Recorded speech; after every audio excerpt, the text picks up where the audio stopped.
এই যে 25 বছর 20 বছর ধরে খেলতেছে, অন্তত 2 বার তো চ্যাম্পিয়ন হয়েছে, হয় নাই? একবারও না। কোথায়? রানার আপ তো হয়েছে, সেকেন্ড পজিশন তো ছিল নাই। 3 নম্বরে তো এগুলোর কুরবানিতে সাইজ করে দিলেই হইতো। এই কুরবানিতে 1000 কোটি টাকা ব্যয় করে দেশের পতাকা উঁচু করতে পারো না, 1 পয়সা যেখানে খরচ নাই, সেখানে মক্তব হেফজখানা থেকে আমার ছাত্ররা গিয়া মধ্যপ্রাচ্য গোটা আরবকে পরাজিত করে বাংলাদেশের পতাকা উত্তোলন করে। তোমরা তাদেরকে পছন্দ করো না। ক্রিকেট খেলার পেছনে অর্থায়ন করে যে আইসিসি ক্রিকেট বোর্ড যেটা আছে, তারা সব সময় আমাদের প্রতিবেশী দেশকে প্রাধান্য দেয়। এই অভিযোগ আমাদের সে যুবকদের, আমার অভিযোগ না, আমি জানি না এগুলো কেন। মূল ক্রিকেটকে কন্ট্রোল করে তারা, মূল ক্রিকেটকে কন্ট্রোল করে ইসরায়েলিরা। বলে হুজুর আপনার সমস্যা কি? আমার এখানে সমস্যা আছে।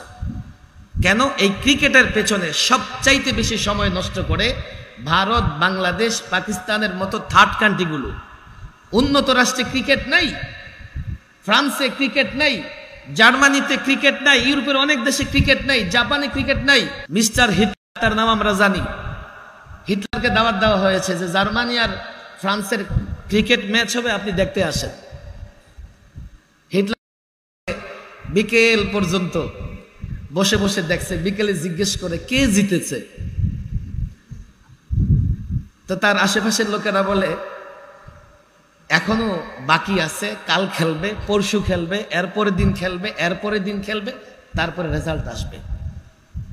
হিটলার করে থাকি, বলে থাকি, সারাদিন পরে কোনো রেজাল্ট নাই, আবার নাকি রেজাল্ট 5 দিন পরে। মেজাজ গেছে গরম হইয়া। 5 দিন পরে জিজ্ঞেস করতেছে কে জিতেছে, কেউ জিতে নাই, খেলা ড্র হয়েছে। এরপরে যদি আমার দেশে কেউ ক্রিকেট খেলে, ওর পিঠের চামড়া থাকবে না। তখন এই T20 ওয়ানডে এগুলো ছিল না, টেস্ট ক্রিকেট দিয়ে ক্রিকেট শুরু। ক্রিকেট হচ্ছে জমিদারদের খেলা। ক্রিকেট কার খেলা?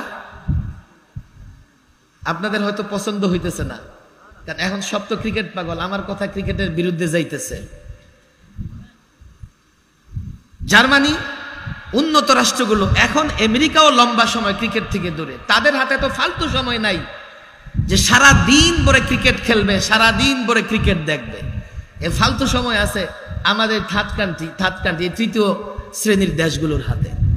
দেখো দেখো, সারাদিন ভরে দেখো। এর পিছনে ইউরোপিয়ানরা অর্থায়ন কেন করে? এর পিছনে ইসরায়েলিরা অর্থায়ন কেন করে? এর পিছনে প্রতিবেশী রাষ্ট্রের ব্যবসায়ীরা অর্থায়ন কেন করে? তারা ফালতু সময়ে মুসলমানদের মূল্যবান, ফালতু কাজে মুসলমানদের মূল্যবান সময় নষ্ট করতে চায়।